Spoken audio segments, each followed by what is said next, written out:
इतनी आकांक्षाएं की, इतनी अभिलाषाएं की, सब हार गई, सबसे विषाद मिला। अब तुम नई आशा कर रहे हो, नई अभिलाषा संजो रहे हो कि मन शांत हो जाए। तो तुम ठीक से समझे नहीं, पाठ गहरा नहीं उतरा। मन के शांत होने का इतना ही अर्थ होता है कि अब हम और आकांक्षा ना करेंगे। और क्या अर्थ होता है?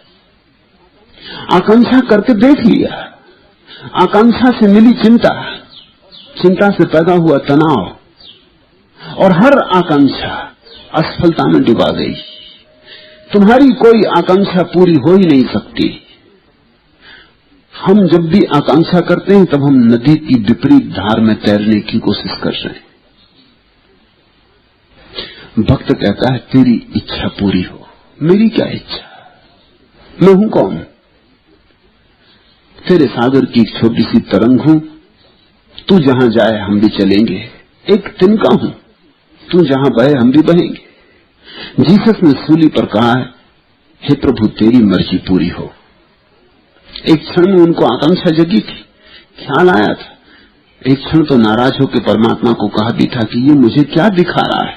क्या तूने मुझे छोड़ दिया, त्याग दिया? इस संकट की घड़ी में तू मेरे साथ नहीं रहा। फिर समझ कोई दुर्वासना है कि भगवान ऐसा करे तो ठीक। जब भी तुमने आकांक्षा की तो तुमने क्या चाहा? तुमने चाहा कि अस्तित्व तुम्हारे अनुकूल चले। ये इतना विराट अस्तित्व तुम्हारे अनुकूल चले तो कैसे चले? तुम जरा सोचो तो, तुम्हारा अनुपात क्या है? ऐसा ही समझो कि एक छोटा सा पत्ता इस गुलमोहर के वृक्ष में सोचने लगे कि सारा वृक्ष मेरे अनुकूल चले। जब मैं हिलूं तो हिले, और जब मैं ठहरूं तो ठहरे, और जब मैं सोऊं तो सो जाए, और जब मैं जागूं तो जागे। कैसे ये हो सकेगा? वृक्ष पत्ते की बात मान के नहीं चल सकेगा। वृक्ष की बात ही मान के पत्ते को चलना होगा। वृक्ष जब हिलेगा तो पत्ता हिलेगा, और वृक्ष जब सो जाएगा तो पत्ता सो जाएगा। आदमी की तकलीफ यही है कि आदमी आकांक्षा करता है, आकांक्षा करता है। आकांक्षा का अर्थ हुआ कि वो सारे विराट को अपने अनुकूल चलाना चाहता है। ये नहीं हो पाता, नहीं हो पाता तो विषाद होता है। असफलता हाथ लगती है तो दुख होता है, पीड़ा होती। लगता है सब मेरे दुश्मन है, सारा अस्तित्व मेरे विपरीत है। कोई तुम्हारे विपरीत नहीं है। मैंने सुना है कि मुल्ला नसरुद्दीन अपने दरवाजे पर बैठा, वर्षा हो रही मूसलाधार, और कोई भागा हुआ आया। उसने कहा कि बड़े मियां क्या बैठे हो? तुम्हारी पत्नी नदी में गिर गई। अरे भागो, बचाओ। तो मुल्ला भागा। किनारे पर खड़े लोग चिल्लाए कि बड़े मियां कुछ अकल से काम लो, पत्नी बह गई तो नीचे की तरफ जाएगी, तुम ऊपर की तरफ तैर रहे हो। मुल्ला ने कहा तुम मेरी पत्नी को जानते कि मैं उससे जानता? किसी और की पत्नी हो तो नीचे जाए, मेरी पत्नी को मैं भली बात जानता हूं, वो तो विपरीत ही जाएगी, वो जरूर ऊपर की तरफ गई होगी। जिंदगी भर का मेरा अनुभव ये है। आदमी ऐसा ही है। तुम्हारी सारी आकांक्षाएं, अभिलाषाएं जीवन की धार के विपरीत। धार के विपरीत बहने में ही अहंकार को मजा भी आता है।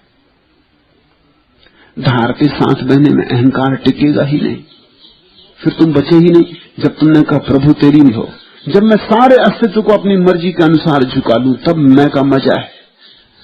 धार के साथ बहने में तो मैं विसर्जित हो जाता है। तुम कहते हो जीवन में कोई आकांक्षा, अभिलाषा पूरी नहीं हुई। होती ही नहीं, किसी की भी नहीं होती। और अगर कभी तुम्हें ऐसा लगता हो कि कोई आकांक्षा पूरी हो गई, तो उसका इतना ही अर्थ है कि संयोग वसात तुमने वही आकांक्षा की जो अस्तित्व की आकांक्षा थी। वो संयोग की बात है। हार निश्चित है, जीत संयोग है। इसे मैं फिर दोहरा दूं, हार निश्चित है, जीत संयोग है।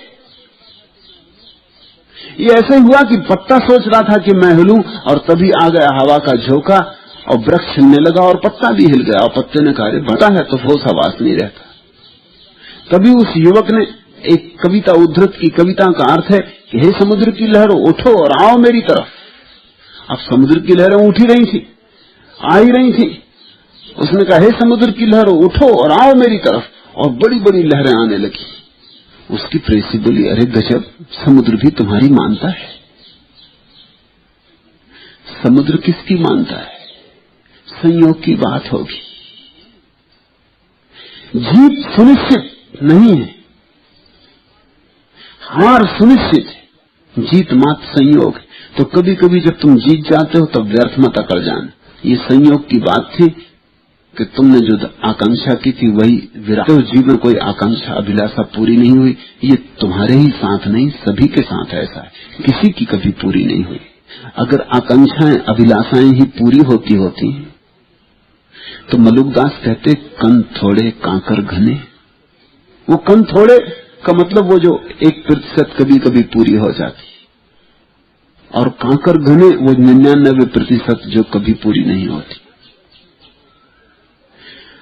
सब भांति असफलता हाथ लगी, अब तो कुछ सीखो, अब तो जागो, अब तो कोई आकांक्षा मत करो। अब तुम फिर नई आकांक्षा कर रहे हो, तुम कह रहे हो विषाद में डूबा हूं, बस अब तो एक ही इच्छा है कि मन किसी भांति शांत हो जाए। अब तुमने नई आकांक्षा, एक बड़ी जड़ की बात ले ली, मन शांत होना चाहिए।